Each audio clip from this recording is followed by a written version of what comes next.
Je me demande ce que je vais bien pouvoir trouver comme nouvel outil de transfert de savoir-faire. Elle a l'air pas mal cette caméra alors pour la prochaine expédition. Hyper légère, hyper agréable. Paris, capitale de la création.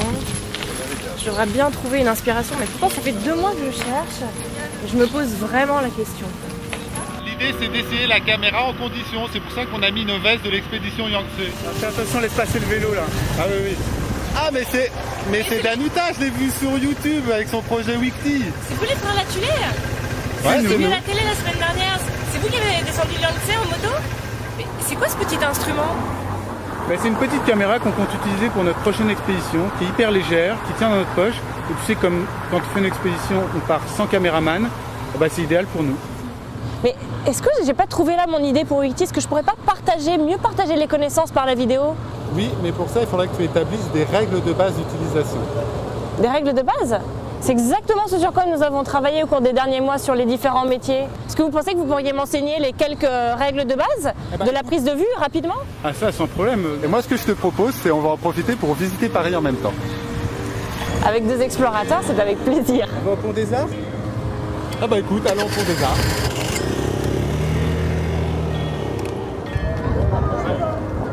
Alors maintenant qu'on est arrivé sur le pont des Arts, quelle est la première règle que vous allez pouvoir m'enseigner? Bizarrement, cette première règle, en fait, elle ne concerne pas du tout l'usage de la caméra. Ah bon? Quand on fait un film, on a tendance à tout avoir très clair dans la tête, mais ce qu'il faut, c'est surtout le mettre sur papier et écrire précisément point par point ce qu'on va faire, parce que sinon, en cours de tournage, ça cafouille et ça part dans tous les sens. En avant pour la règle numéro 2? La règle numéro 2, c'est Geoffroy qui vient nous la dire. La première chose à faire quand tu prends une caméra en main, tu dois la mettre en mode automatique. Pourquoi? Alors l'idée c'est que tu évacues le plus possible les problèmes, comme ça c'est la caméra qui va gérer tout ça à ta place. Alors tu sais, nous, on t'a dit tout à l'heure qu'on n'était pas technicien, et en voyage, on évite de s'embarrasser de tous ces petits problèmes techniques, et c'est la caméra qui est bien plus intelligente que nous qui gère tout. Ça nous fait déjà 2 règles de base alors? Ouais, et pour attaquer la troisième, je propose qu'on traverse la rue et qu'on aille au Louvre. Alors la troisième règle de base, c'est de savoir comment est-ce qu'on va se filmer. Par exemple là, je suis en train de te filmer, donc tu as pris un caméraman avec toi et tu vas faire ton exposé et montrer ce que tu veux, la petite séquence pour ton Wikti. Sinon, quels pourraient être mes autres choix? Alors l'autre solution, c'est de poser la caméra sur un pied, ça veut dire que tu vas pouvoir te filmer toute seule avec une super stabilité. Voilà, elle est fixée. C'est tout simple. Je tourne l'écran vers toi et puis là, tu n'as plus qu'à faire le feu toi-même. D'accord, en fait, je peux être... T'es acteur et caméraman en même temps. La troisième solution, c'est de prendre la caméra en main et de se filmer comme ça. Il faut que je mette des talons. Ouais, non mais voilà. Et pour le passage en pratique, pourquoi tu lui donnerais pas la caméra? Ah bah oui, pourquoi pas. Je te propose de filmer Geoffroy. Ah bah avec Et puis plaisir. moi, je vais t'expliquer un petit peu les erreurs que tu fais. Alors je pense qu'on va passer à la règle numéro 4 directement. Qui est le cadrage. Oui, là par exemple, c'est bien de filmer les mains de Geoffroy, mais c'est son visage non, que tu voulais filmer.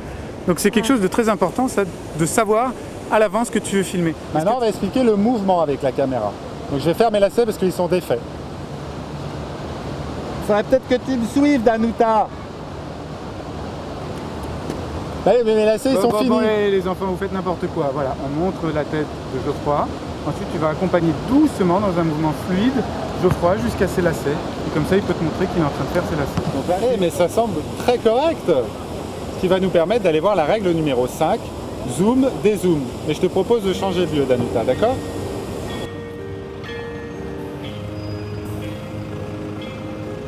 Tu veux la caméra? Ouais, merci. D'une manière générale, il faut éviter à tout prix d'utiliser le zoom et le dézoom. Je vais te donner un exemple concret. Essaye de filmer le panneau là-bas.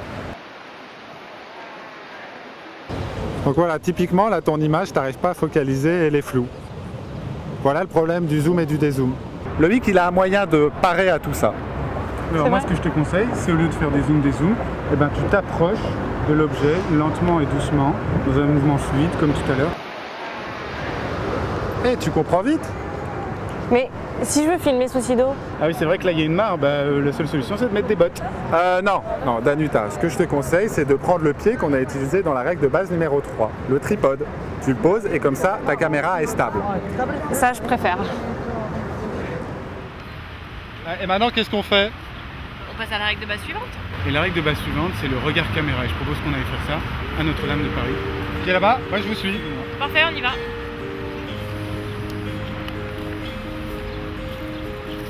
Ah, justement, à ce sujet, faut-il que je regarde la caméra ou non si je suis devant la caméra? Tout à fait. Il faut même que tu retires tes lunettes quand tu parles à la caméra. L'idée du regard caméra, c'est de capter l'attention du téléspectateur, surtout quand il y a du monde qui passe derrière comme ça.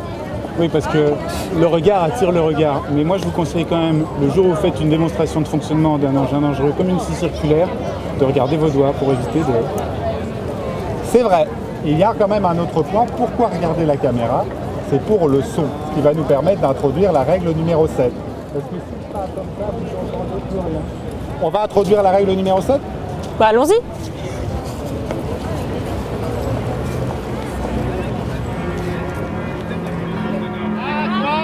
Alors en fait, je vais vous expliquer. Rapprochez-vous de la caméra. On va se rapprocher de la caméra et comme ça, je pourrais vous expliquer clairement. Quand vous voulez expliquer quelque chose, vous filmez dans un environnement très sonore, où il y a beaucoup de bruit, une machine qui tourne, des cloches qui sonnent. Si vous devez absolument faire ce petit film, la seule solution, c'est de s'approcher de la caméra. Autrement, moi, ce que je propose, c'est d'attendre que le bruit s'arrête et de reprendre le film ensuite. Ça me paraît une bonne idée. Ouais, moi aussi. En attendant.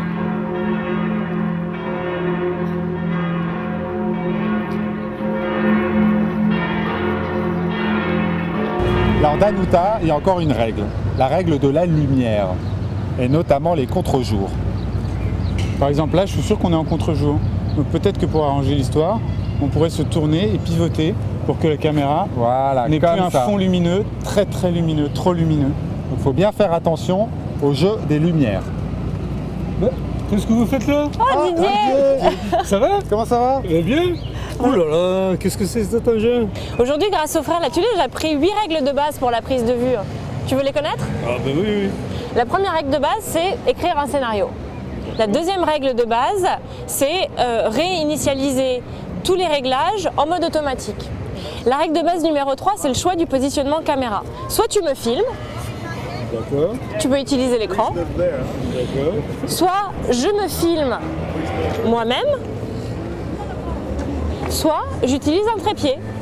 Alors, la règle numéro 4, c'était cadrage, c'est-à-dire voir que la personne soit bien cadrée et que je l'ai dans mon petit écran. D'accord, Et surtout, fluidité des mouvements, faire des mouvements lents et fluides.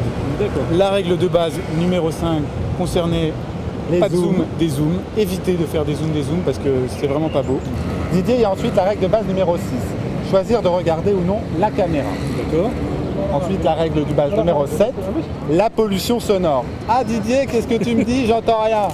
Et pour finir, Didier, règle de base numéro 8, ça concerne la luminosité. Il D'accord. faut faire attention au contre-jeu. D'accord. Ça m'a pas l'air si compliqué, hein? C'est même très simple. Maintenant, Ah, vous l'avez joué.